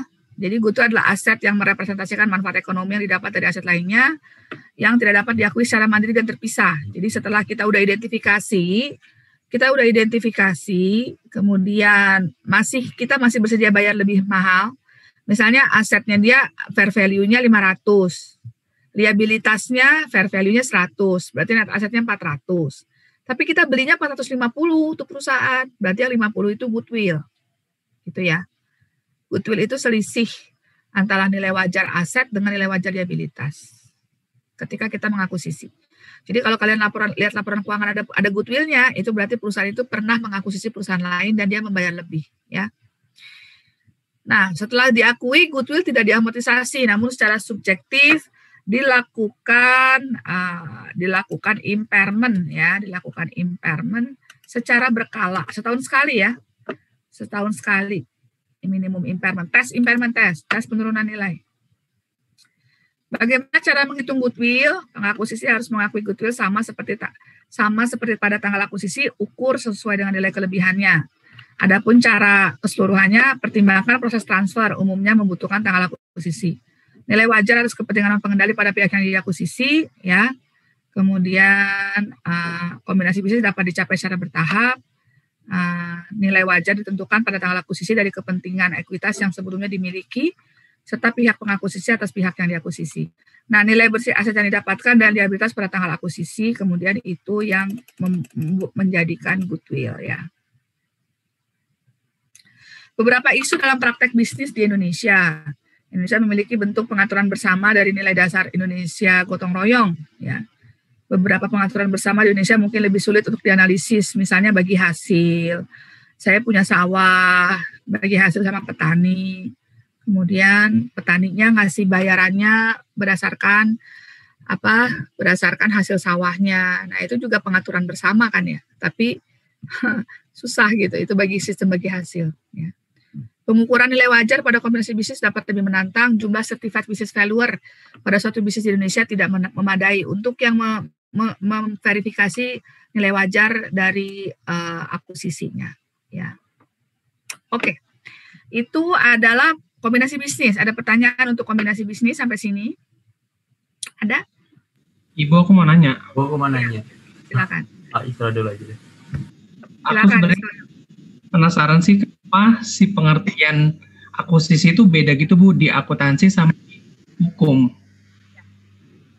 Ya, kalau nggak cuma di kombinasi bisnis saja, Isro ya. Jadi hukum dan akuntansi ini banyak banget bedanya. Tentang sewa juga beda, tanah juga beda. Jadi karena hukum itu melihat dari segi legalnya ya, kontraknya gitu. Kalau di akuntansi itu lebih dari segi substansinya gitu, ya.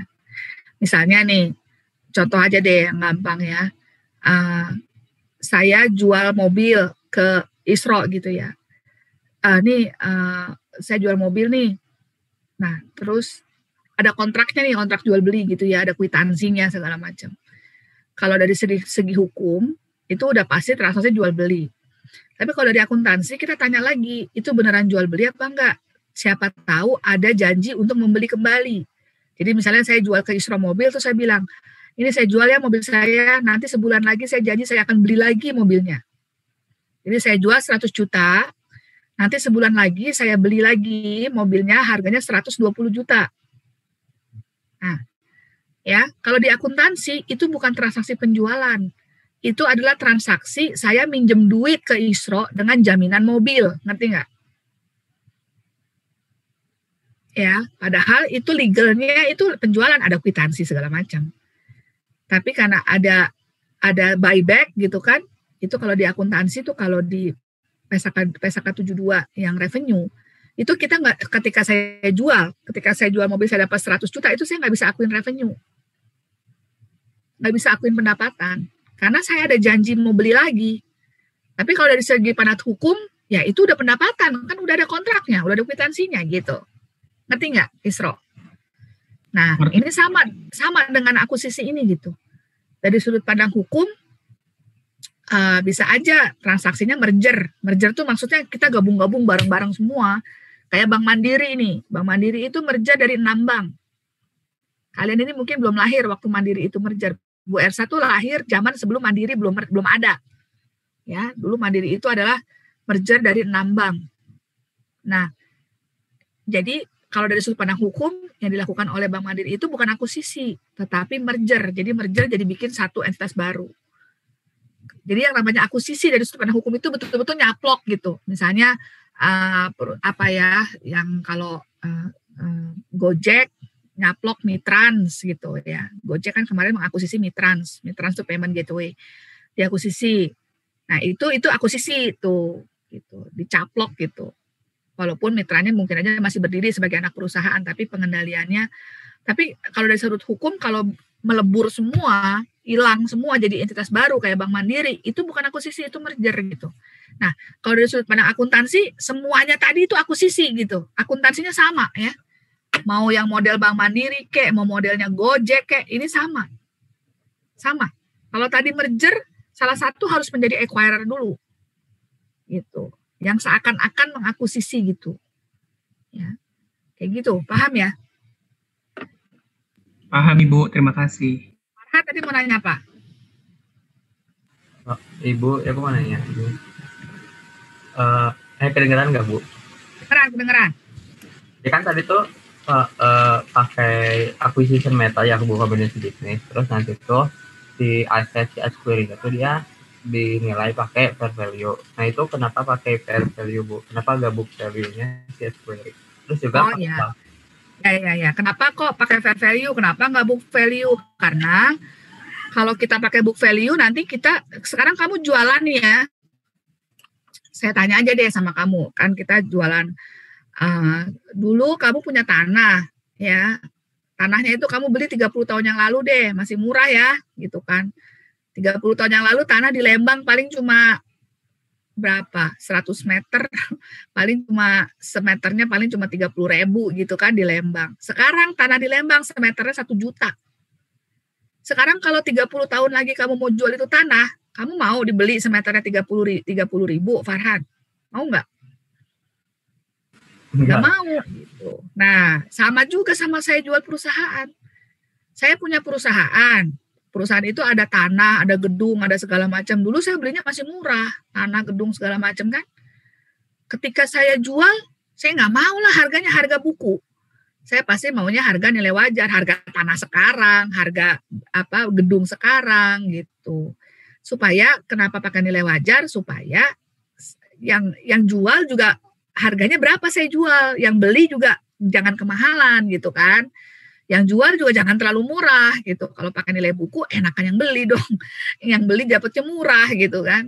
Nah, tapi kalau dapatnya juga nilai yang nggak pasti, bukan nilai wajar, nilai yang di atas gitu ya, kasihan juga kan. Yang jual juga nggak mau gitu.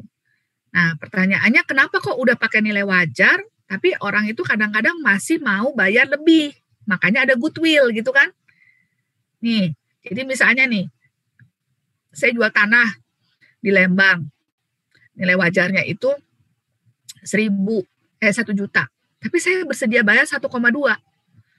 Kok mau sih? Gitu kan, sama aja kan logikanya. Nah, goodwill itu ya, kenapa orang mau bayar lebih mahal? Karena goodwill itu sebenarnya mencerminkan apa sih? Goodwill itu mencerminkan sinergi di masa depan, ya. Ya, jadi misalnya Bu Ersa punya perusahaan tahu.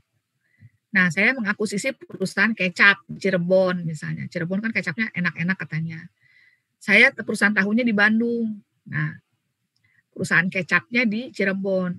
Nah, kalau kita beroperasi, kalau tidak saya beli ya, ini perusahaan ini terpisah. Saya profit 100, dia profitnya 100. Ya, tapi ketika kita bersatu, profit kita itu bisa 120, bukan 100 dan 100. Kenapa? Karena pertama, kalau kita itu bersatu, kita beli kedelainya itu bisa bareng-bareng sehingga harganya lebih murah. Ya kan? Nah, jadi kalau tahu sama kecap kan sama-sama kedelai. Kita beli kedelainya bareng-bareng, ke impor langsung dari Cina gitu misalnya. Sementara kalau Bu Ersa punya tahu doang, saya mau impor, kemahalan ongkosnya gitu kan. Makanya belinya lokal, harganya lebih mahal.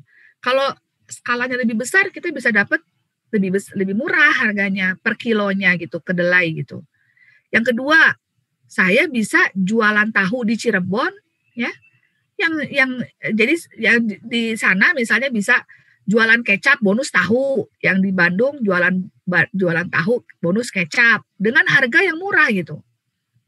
Sehingga kita bisa bersinergi. Nah, dengan demikian sinergi di masa depan itu yang kita pikirkan bahwa ini bagus nih kalau kita kombinasi bisnis banyak keuntungannya gitu. Nah, itulah makanya orang mau bayar lebih gitu. Karena dia mengharapkan ketika mereka bersatu itu hasilnya lebih bagus dibandingin ketika mereka sendiri-sendiri gitu. Makanya kombinasi bisnis itu biasanya itu dia mensecure hulu atau mensecure hilir gitu ya. Kombinasi bisnis itu biasanya misalnya ya tadi, kalau Indofood misalnya dia jualan Indofood, dia bikin Indomie, ya, dia kemudian punya anak perusahaan yang membuat tepung terigu gitu kan, Bogasari itu punya Indofood juga, ya, ada Indofood sukses, ada Indofood Sukses Makmur ya, itu yang holdingnya. Kemudian ada Bogasari yang bikin tepungnya, kemudian ada Indofood yang ICMB itu yang bikin mie-nya gitu kan, ya, jadi dia bisa dapat lebih murah gitu. Tepungnya misalnya gitu, paham nggak? Paham, Bu. Ya. Ada lagi 10 poin buat Farhan, 10 poin buat Isro. Dicatat poin-poinnya tadi yang udah terkumpul ya, dikumpulin ke ketua kelas.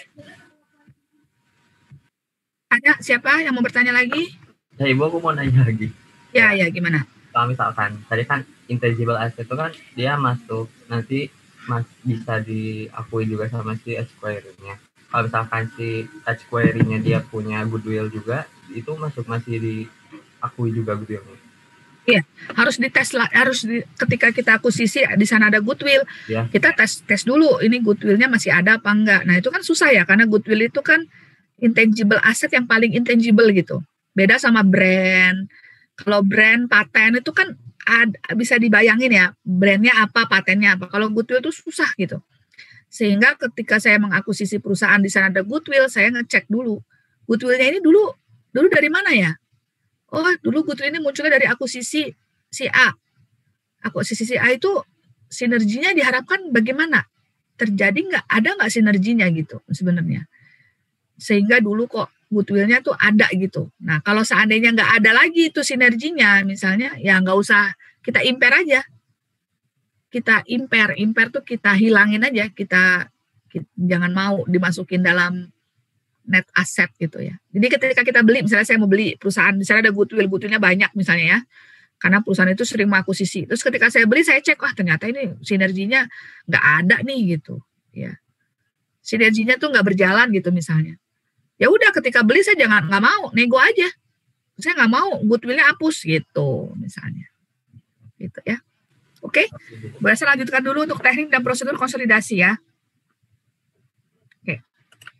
Nah, PSAK 65 laporan keuangan konsolidasian. Ini struktur isinya ya di dalam lapor PSAK 65 ya. Menarik PSAK 4, menarik ISAK 7. PSAK 4 itu tinggal ada sih tapi bukan tentang konsolidasian. Laporan keuangan tersendiri PSAK 4 ya sekarang ini. Oke.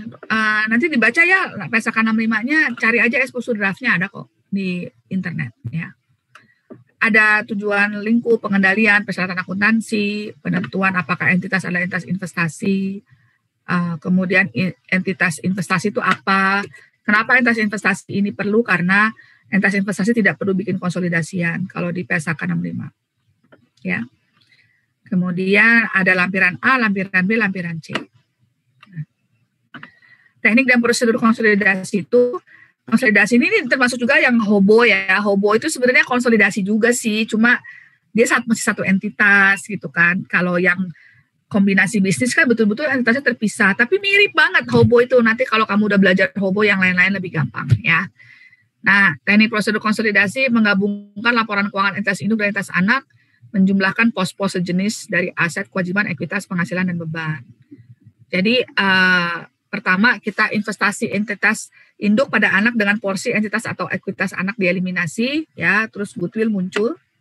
Kemudian kepentingan non pengendali diidentifikasi, ya. Kemudian saldo transaksi, penghasilan, dan beban intrakelompok usaha dieliminasi secara penuh, ya.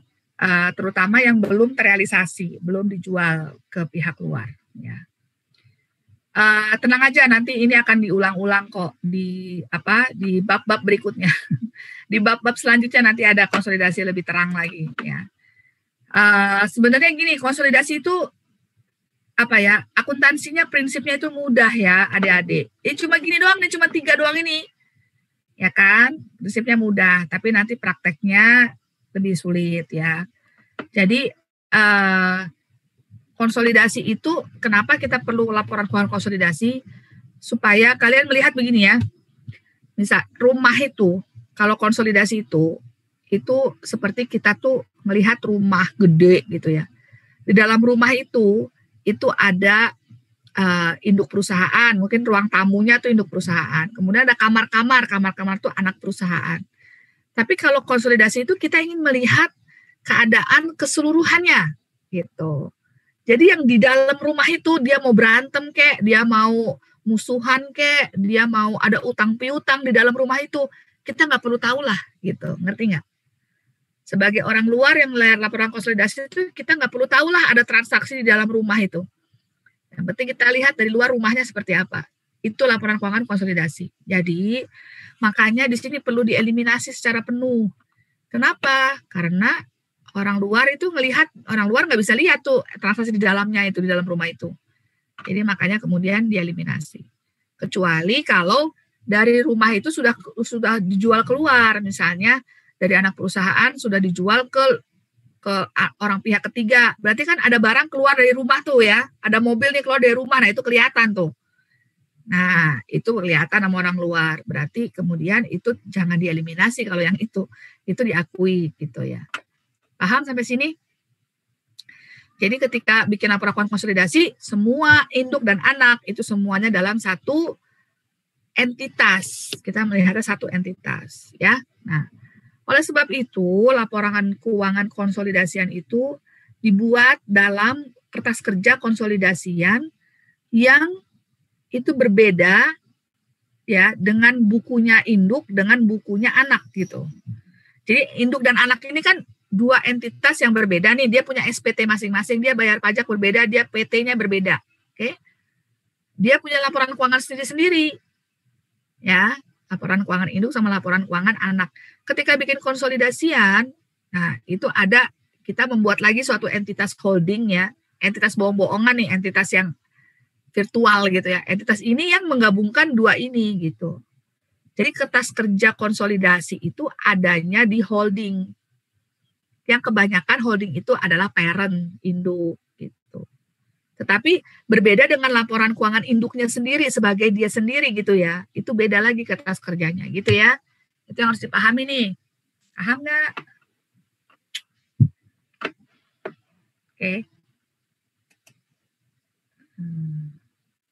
Ya. Jadi yang dieliminasi apa aja? Akun investasi dieliminasi dengan ekuitas entitas anak. Kenapa? Ya kalau nggak dieliminasi nanti double counting dong gitu.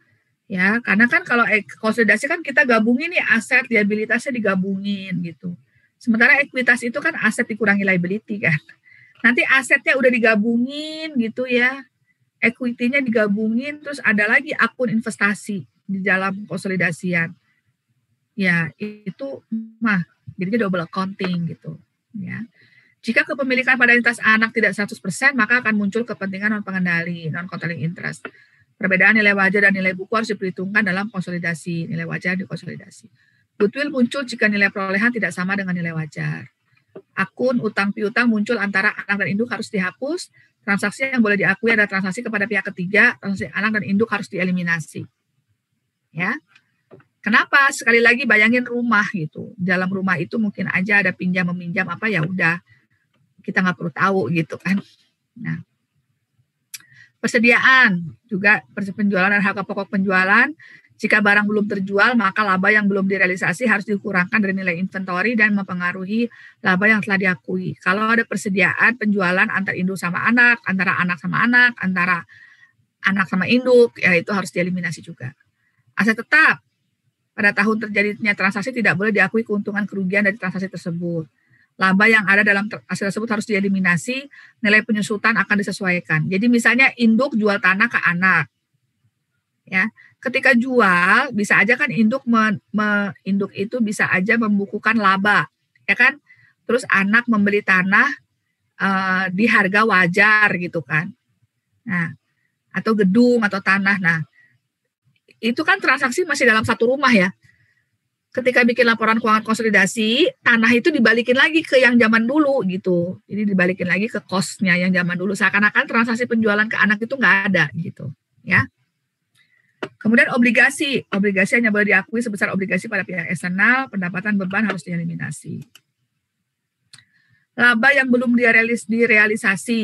Nah itu ya. Keuntungan atau kerugian hasil dari transaksi intra kelompok usaha yang diakui dalam aset, persediaan aset tetap, obligasi harus dieliminasi. Kemudian penjualan hulu dari entitas induk, semua laba disesuaikan mempengaruhi bagian laba induk. Penjualan hilir dari entitas anak, semua laba disesuaikan mempengaruhi bagian laba kepentingan non pengendali karena laba ada di anak perusahaan. Ya. Oke. Terus prosedurnya, kalau mau melakukan konsolidasi berarti laporan keuangan induk sama anak itu tahunnya harus sama. Sama-sama 31 Desember misalnya. Ya. Kemudian jika tidak sama menyusun LK dengan tanggal yang sama. Hah? Oh, jika tahunnya tidak sama, maka ya. Misalnya gini, saya anak perusahaannya ada di Australia. Australia itu laporan keuangannya itu per 30 Juni.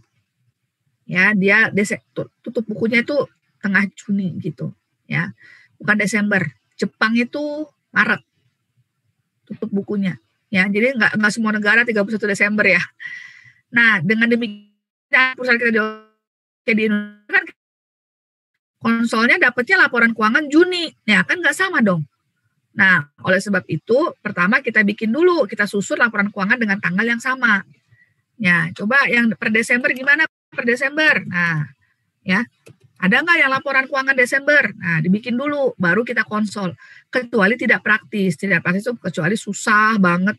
Sehingga kemudian ya udahlah dikonsol. Tapi ya itu jarang lah. Biasanya masa nggak bisa bikin laporan keuangan yang mundur gitu ya ibaratnya.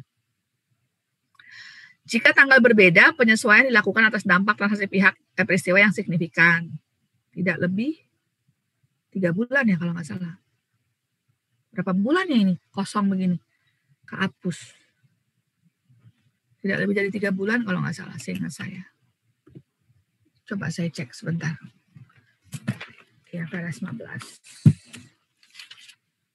IFRS Kanami mah ya IFRS 10 konsolidasi ya.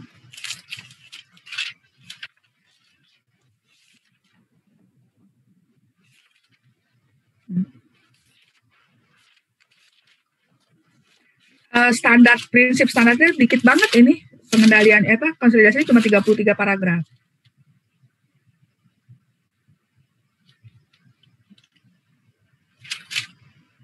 accounting requirement.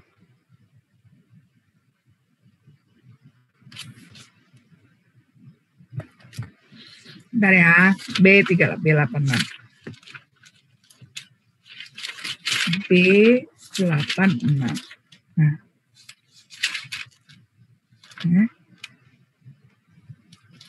Consolidation procedures, eliminate uniform accounting policies,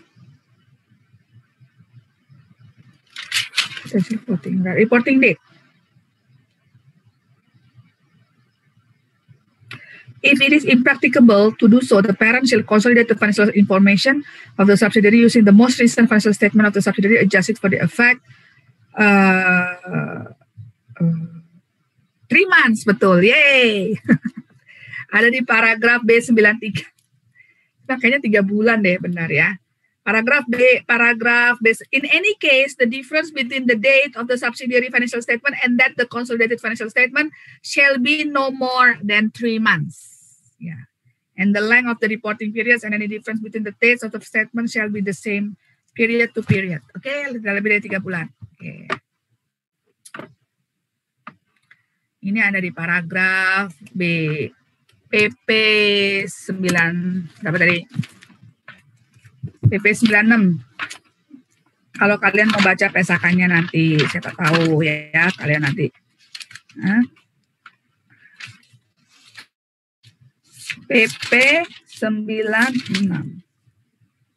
PP 92. 93, sorry. PP 93, paragraf PP 93. Oke, terus udah deh, cuma begitu doang. Oh, satu lagi. Laporan keuangan konsolidasian menggunakan kebijakan akuntansi yang sama untuk transaksi dan peristiwa lain dalam keadaan yang serupa. Perubahan dalam bagian kepemilikan entitas induk pada entitas anak yang tidak mengakibatkan hilangnya pengendalian dicatat sebagai transaksi ekuitas. Ya. Nantilah gampang kalian pelajarin. Oke. Nanti lebih terang ketika belajar udah angkanya kayak gitu ya. Sebentar, oke. Baik. Yang hobo pelajari sendiri karena itu tidak susah ya. Minggu depan kita kuis ya. Kuis yang hobo dengan yang materi ini. Sudah cukup jelas. Saya stop share dulu. Ada pertanyaan sampai sini? Silakan bertanya. Ibu, aku mau nanya lagi. Ya boleh, yuk. Yang tadi terkait konsolidasi itu, kalau misalkan, kan tadi contohnya tuh kayak misalkan perusahaan anaknya itu ada di luar negeri gitu, Bu. Maksudnya beda negara. Nah, itu tuh saat pengkonsolidasian, nanti misalkan yang entitas anak itu kan, kalau di luar negeri kemungkinan kebijakan yang dipakai juga beda gitu ya, Bu. Saya misalkan di Indonesia. Itu tuh saat pengkonsolidasian kebijakan yang berbeda itu terus sistem. Ya, halo, kamu putus-putus. Ya, bagaimana kalau ya saya apa namanya? Isro, kamu masih di sini? Oke. Iya, kebijakan akuntansinya disesuaikan dulu, Isro ya. Terus mata uangnya kan juga beda ya. Mata uangnya ditranslasikan dulu. Nanti ada di bab terakhir di AKL. Itu kita belajar mentranslasikan dulu laporan keuangan, kemudian baru kita konsol ya. Tapi kebijakan akuntansinya digabungin. Misalnya begini, tadinya yang di sana pakai FIFO, kita pakai average misalnya. Itu harus average dulu. Itu di averagein dulu. Terus di sana investment property-nya pakai cost model, kita pakai fair value model. Nah, harus fair value model dulu atau kebalikannya. Gitu. Ya itu harus baru nah itu juga takes time. Tapi yang membuat kebijakan akuntansinya sama tuh yang melakukan konsolidasi ya, bukan berarti di sananya harus ganti gitu loh. Ya kalau mau gampang sih sebenarnya samain aja lah realnya. Jadi nanti ketika konsolidasinya gampang sebenarnya gitu. Makanya kebijakan akuntansi induk dan anak tuh biasanya sama supaya nanti konsolidasinya gampang. Kalau nggak sama, nanti yang mengkonsolidasikannya itu mabok gitu kan. Diubah dulu sama dia baru dikonsol. Nah, itu pusing. Bu Ersa pernah ngalamin kayak begitu. Jadi kalau itu justru gini, kasusnya tuh dulu Bu Ersa tuh dia kalau konsolidasi kan yang dikonsol itu bukan cuma entitas anak tapi juga asosiasi ya. Asosiasi itu kan juga digabungin pakai metode ekuitas. Metode ekuitas itu seharusnya juga kebijakan akuntansinya juga harus disamain. Nah itu kasusnya itu induk punya asosiasi, asosiasinya itu dia untuk investment property pakai fair value, sementara induknya pakai historical cost. Jadi ketika dikonsol pakai equity method, si induknya itu ngubah dulu investment propertinya dia pakai cost method. Dimana kalau pakai cost method itu nilai wajar dari gedung investasinya di si asosiasi itu tidak masuk ke laba rugi gitu kan. Nah, akhirnya ada perbedaan terus gitu equity method itu perbedaan laba antara si acquiree sama si acquirer ada perbedaan laba gitu. Nah, ketika dia dikonsol terus suatu saat si acquiree ini itu nggak ngasih dividen, gede banget dividennya sampai investment in associate-nya itu minus 0. Ya, kalau equity method itu kan investment awal ditambah proporsi laba dikurangi dividen. Sama dengan investasi akhir gitu. Nah, dividennya itu gede banget sampai investasi awalnya sampai 0. Nah, terus bingung gitu si auditornya nanya saya, auditor Big Four ini, partner Big Four, nanya saya waktu saya masih di Manchester, kalau kayak gini gimana kasusnya, Sa? Masa 0 sih? Terus saya baca lagi PSAK 15 tuh. Nggak ada kasusnya. Di PSAK 15 itu dia bisa 0 kalau dia memang negatif. Memang anak asosiasinya tuh memang jelek performance-nya. Kalau ini mah asosiasinya bagus performance-nya. Dia negatif karena dividennya negatif. Itu belum pernah ada kasusnya. Saya sampai nanya ke ahli-ahli IFRS di UK juga. Terus mereka bilang ya udah ikutin aja berarti ya nggak boleh minus, tetap harus 0 gitu. Kan kalau di PSAK 15 tuh equity method perusahaan asosiasi itu nggak boleh minus, maksimal 0 gitu. Ada lagi yang bertanya? Melisa? Ya. Saya masih bingung soal yang tadi kan Ibu ada state yang beli tanah, Bu, misal kayak beli tanah dari perusahaan induk, anak perusahaannya beli. Kata Ibu kan dibalikin ke harga itu, Bu. Terus kalau seandainya selisih labanya itu jadi dicatatnya gimana, Bu? Akan nggak ada, selisih labanya dibalikin lagi. Jadi nggak dicatat di laporan keuangan manapun gitu ya, Bu? Nggak dicatat di konsolidasian, labanya dicatat di laporan di perusahaan anak. Oh. Di laporan keuangan anak, di laporan keuangan induk yang ketika dia jual mah ada labanya. Jadi ketika si induk jual tanah ke anak kan dia nggak mau dong jual walaupun ke anak juga nggak mau rugi dong. Iya kan, dia jual untung nih. Nah, untungnya dicatat di laporan keuangannya dia. Karena kan juga untuk SPT, kalau misalnya kan jual tanah kan ada pajak BPHTB lah, ada pajak ini, pajak itu kan. Notaris juga nggak mau kalau jual tanah harganya di bawah NJOP gitu kan. Maka harganya harga wajar. Nah, itu dicatat di laporan keuangan induknya doang. Kalau dikonsolidasi nggak ada. Tanah itu seakan-akan masih di induk, belum pernah ke anak gitu loh, Mel. Oh iya, Bu. Jadi penjualannya tuh nggak ada gitu. Karena kalau dalam satu keluarga nggak boleh ada utang piutang, tidak boleh saling untung menguntungkan gitu loh. Itu prinsipnya. Kamu kalau jualan sama adik kamu jangan diuntungin gede-gede gitu kan, kasihan adiknya gitu loh. Ya, kalaupun untung ya udah anggap, kecuali tanahnya sama si anak kemudian dijual ke pihak lain, pihak di luar grup. Nah, kalau itu profitnya tuh ya udah terrealisasi, ya kan? Profitnya sudah betulan sudah keluar dari rumah itu gitu, harus sudah kita catat di konsolidasiannya maksudnya. Ya, ada lagi di belakang Melisa? Tanya? Gak ada?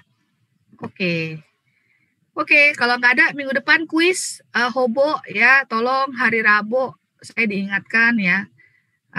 Melisa 10 poin tadi karena bertanya. Ketua kelasnya siapa nih ya? Ketua kelasnya siapa bagusnya? Ketua kelas itu kerjanya ngapain? Kerjanya ngumpulin poin. Hari ini siapa poinnya dapat apa? Disetor ke ketua kelas. Nanti akhir semester ketua kelasnya setor ke saya. Ini Bu, keaktifan kelas Bu, gitu. Ada yang mau jadi ketua kelas? Nggak ada? Cap-cup aja gitu, Bu Ersa? Hah? Atau siapa? Kalian siapa? Pilih aja, kalian pilih aja sendiri yang kira-kira apa. Kalau ada yang mau volunteer juga boleh. Ya. Oke. Ya udah sampai situ aja Bu Elsa, harus ke dokter. Harus ke dokter gigi, harus ke jahitan gigi, ada operasi kemarin di sini. Aduh, gila deh, operasi sakit bener dijahit. Terus sekarang harus dicabut jahitannya. Oke, begitu.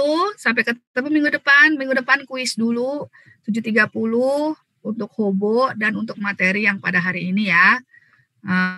Kita lanjut ke chapter berikutnya di BIMS. Chapter berapa sih? Di BIMS itu chapter 1 ya? Masa mulai dari chapter 1? Dilihat nanti di Google Classroom-nya untuk silabusnya ya. Chapter berapa? Dipelajarin chapternya. Ya, BIMS-nya dipelajarin juga chapternya. Jadi masuk udah lebih cepat gitu. Tinggal nanya-nanya aja gitu. Nggak usah Bu Elsa jelasin lagi lah. Udah gede-gede kalian inilah. Capek Bu Elsa ngomong terus. Jadi ketemu ya ada pertanyaan gitu, bertanya aja, konfirmasi. Belajarnya mah belajar sendiri dong. Jangan diajarin sama Bu Ersa ya. Masa percaya sama Bu Ersa? Percayanya sama buku BIMS lah. Ya. Ya kan? Nanti Bu Ersa salah gimana? Mendingan belajar langsung dari BIMS-nya ya. Ada juga Bu Ersa punya buku akuntansi keuangan lanjutan bagus, sebentar. Mungkin kalian mau beli. Sebentar. Nah, ini.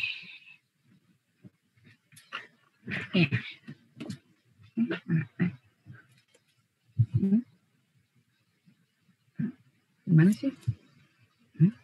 Nah, bukunya ini akuntansi keuangan lanjutan perspektif Indonesia. Becker, Christensen, Cottrell, terus ada orang-orang UI, ada Eti Retno Wulandari, Kurnia Irwansyah, Widya Astono. Ini buku edisi 2. Microhill. Selama 4, bahasa Indonesia kok. Ya. Di sini bagusnya ada bab yang nulis Bu Eti itu orang OJK. Jadi dia ada satu bab yang berisi bagaimana melakukan kombinasi bisnis dengan regulasi-regulasi dari OJK gitu loh. Kan kalau BIMS itu kan Amerika banget kan. Dan itu rada berbeda loh sama Indonesia. Kamu kalau bacanya BIMS doang nggak ngerti ntar kombinasi bisnis di Indonesia tuh bagaimana regulasinya gitu kan. Nih Bu Elsa baru beli nih, baru Bu Elsa copot plastiknya. Oh. Nah, nih. Kelihatan nggak? Coba dimatiin.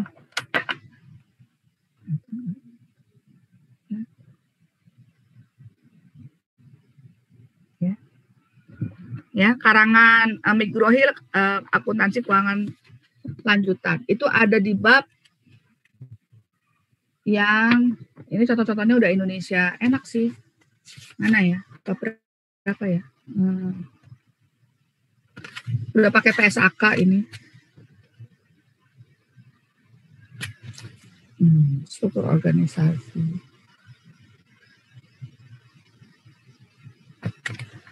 Metode ekuitas. Mana ya yang dicatat Bu Eti itu bab berapa ya? Sudah sih perusahaan.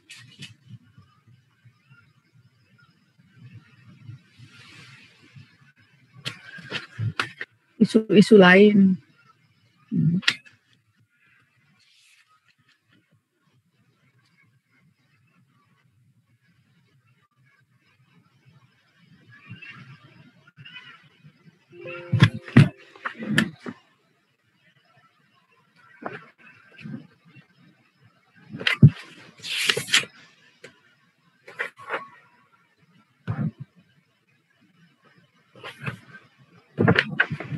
Nggak ada sih. Perasaan dulu ada babnya yang khusus untuk itu. Gimana ya? Ntar saya tanya Bu Eti deh. Bu, kok babnya jadi nggak ada? Saya pernah punya buku ini yang bukan edisi yang ini, edisi yang sebelumnya. Itu ada bab khusus. Bab khusus untuk yang ditulis Bu Eti lah pokoknya. Sekarang kok jadi nggak ada?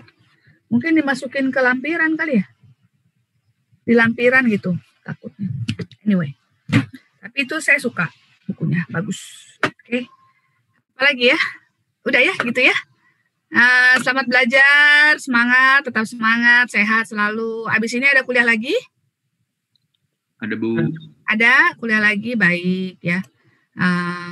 Jangan lupa tetap makan yang sehat ya. Terus jangan sakit. Nah, terus bahasa Inggrisnya ya, beneran loh. Gimana kita bikin janji aja, lulus mata kuliah AKL harus pakai TOEFL. Kalian tes TOEFL lah. Kalian ini males banget sih. Tes TOEFL lah, cuma 270.000. Tes TOEFL yang ini aja, ya, tes prediction juga boleh lah, yang di IF gitu, di khusus bahasa Inggris kan ada tuh TOEFL prediction. Tes coba, Bu Elsa pengen tahu. Tuh.